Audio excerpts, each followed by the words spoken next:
bringing some holiday magic into our homes with his DIY shadow box Christmas scene is the amazing Ken Wingard. This is pretty cool, Ken. Well, I have to split it up a little bit. You know what I mean? I can't always call you the man, the myth, the legend, even though you are. Thank you. Okay, tell us about this very cool shadow box scene. Well, you know, I love shadow boxes. Something about the magic of putting something behind glass and having it 3D just really speaks to me.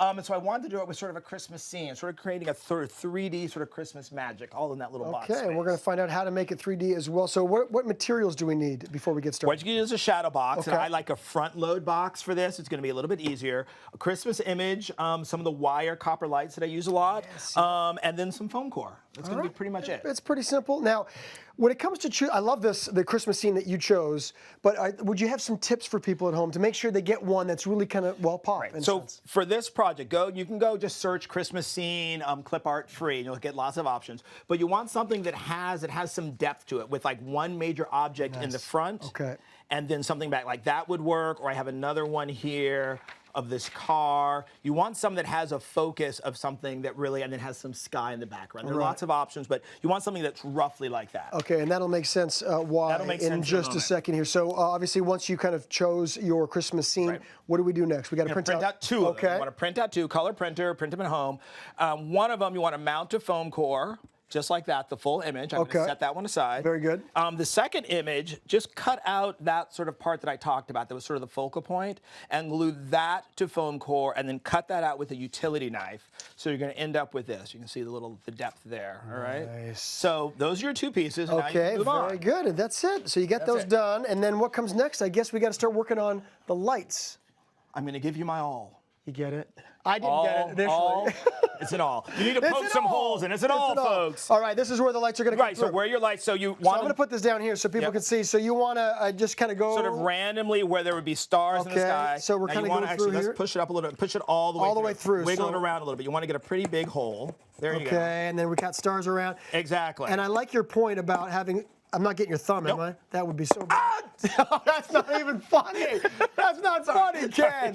I got scared. And if there's some, like, I want to give Rudolph a nose. So right there. If you're doing the car, it'd be really fun to have headlights, so poke there. So we all keep around, going with that. You get the idea. All around. Very good. And then what you're going to do is flip it over. Okay. You're going to get your copper lights, and all you're going to do is bend the copper lights right where that light is, if you can see that right there. Yeah.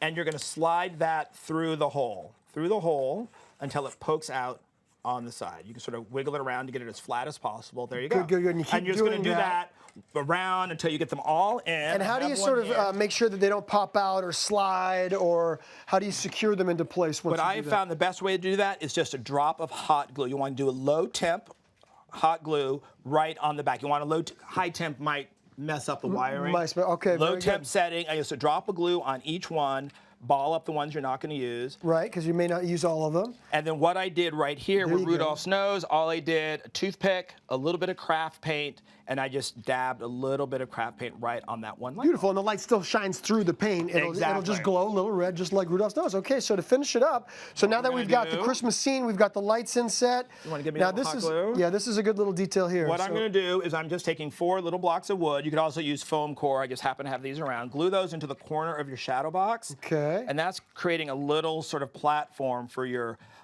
lights to sort of sit on, and we're just going to set this in. So it rests flush against those little blocks. Yeah, okay, good. Boom, and now I'm going to get a couple of other pieces of foam core. Yeah.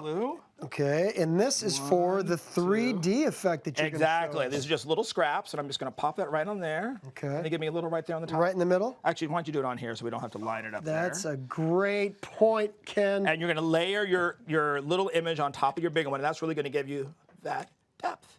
And you're basically there. I'm going to close it up. Look at that, everybody. Close that up, and you've got the on-off switch outside the box. Do you want to do it? Do the honors. You're so generous with what I get to do. Here comes Santa Claus. Here comes.